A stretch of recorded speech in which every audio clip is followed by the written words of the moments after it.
It's amazing how parks create safer neighborhoods like that. It really truly is. To get some more Did You Know facts, visit us on our new Facebook page or become a friend of Blue Springs Parks and Recreation. One of the things when developing our show we wanted to bring back was a favorite segment of our viewers on CTV7, Coop's Corner with Randy Cooper, our park superintendent. Randy's today is going to show us how to plant a tree.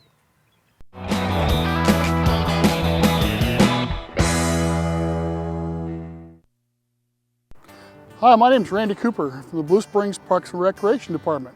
Welcome to Coop's Corner.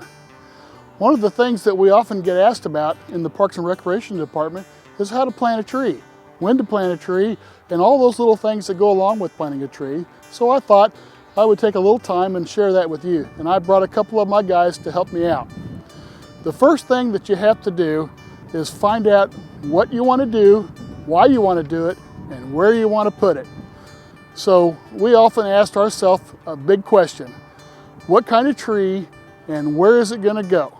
And that helps out in determining the right place to put it. A tree has to have room to grow or it will cause problems for you later.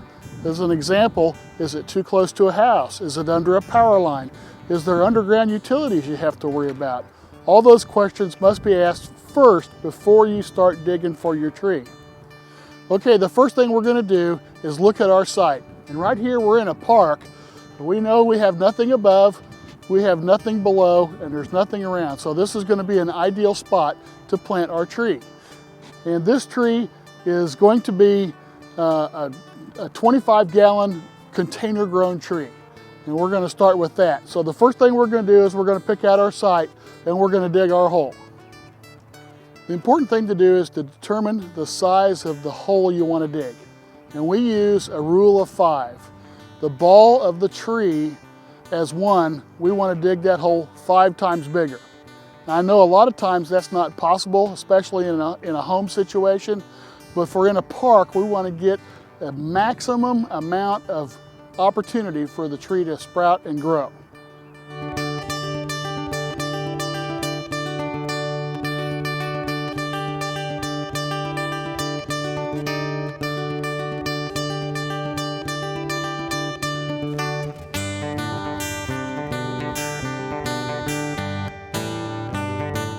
And one of the reasons why we dug this hole this big, and we've just taken the sod off at this point, is we're going to dig up and agitate all this dirt.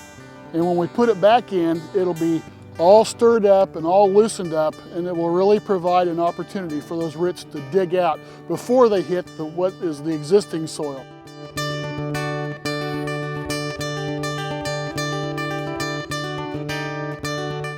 This may seem like a really big hole, but like I said, the benefits are far outweigh the effort. You don't plant a tree for today or for tomorrow, you plant it for the rest of your life. So you want to make sure that the foundation that you're building on is appropriate to the job.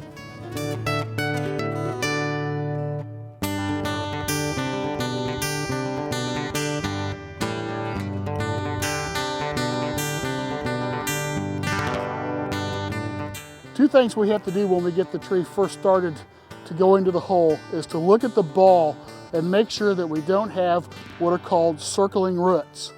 Roots tend to grow out to the edge of the pot and then circle around.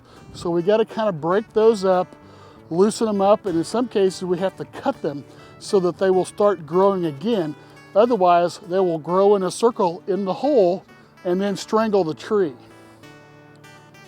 By pulling these roots loose, we're in effect encouraging new growth, and they will come out and they will start away from the tree like we want them to.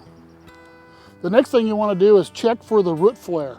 Oftentimes in nursery grown trees, they keep adding more stuff on top and it covers up the trunk. We have to be very careful not to let anything get against the trunk when it grows. So we have to dig back and find the top of the root flare.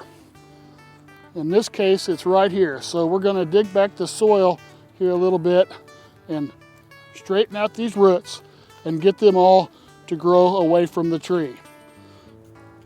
Now we're putting the loosened soil back in around the tree. And another question that we get a lot is, do we pack that dirt in good and tight, or do we leave it loose? What do we do to make sure that we get the best effort for the tree? Well, it's going to be kind of a combination of both. You want to make sure that you remove any air pockets, but you also want to make sure that you don't close up all the air pockets so that water cannot get into the tree. Another thing that's often asked is whether or not we put fertilizer or any kind of amendment in the soil that we backfill the tree. The answer is, it depends. A lot of times the soil is good enough as it is. The tree has to live in that soil, so adding something extra is just going to create a little bit of paradise around the tree, but it will not encourage it to grow outwards. So most often we want to keep the same soils around the tree.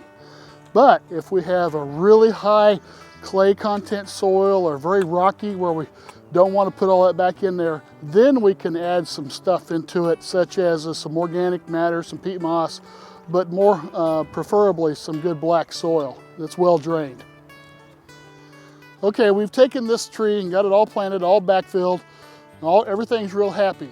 We've taken and created a little bit of a basin here on the top. You can see where groundwater, when it rains, will wash in and kind of hold here to help water the tree. And this is real important to make sure that we keep the tree in its position and keep it watered whenever we can, especially with a natural water source. Another thing we will do here at the very end is we will add water to this. So that's always the last thing you do when you're planting a tree, is you got to get water on it. The next thing we're going to do is add the mulch. And as the guys put the mulch in, they're going to put it about 2 to 3 inch layer over the top of the soil, but being very careful not to get it next to the bark. One of the often asked questions about mulch is, how big of the mulch ring do we put around the tree? And the simple answer is, as big as you can possibly stand it. The roots are going to grow way out from the tree, not so much down like a lot of people think. So we want to get that out there as far as we can, and this mulch is going to act like a blanket to keep the soil moisture and the soil temperatures at a more constant state. This will allow for the roots to grow and help anchor the tree. Now, special care is going to be taken here to prevent mulch from getting up against the bark of the tree. Bark does not like to have water against it, so the mulch, if it's up against the tree, will hold moisture and can cause rot against the base.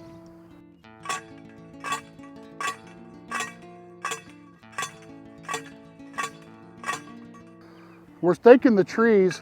The one thing we do when we want to stake the tree is we're actually staking the ball. We really don't mind if the tree moves. We just want that root ball to stay nice, tight contact with the soil. So if it moves around, it'll work its way loose and break all the new roots.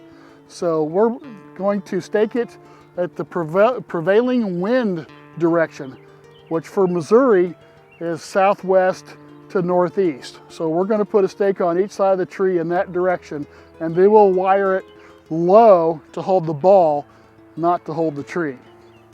Now we're using wire here so that we can adjust the tension on this easily. You will notice that there is a piece of a garden hose the wire has run through, and it's around the tree.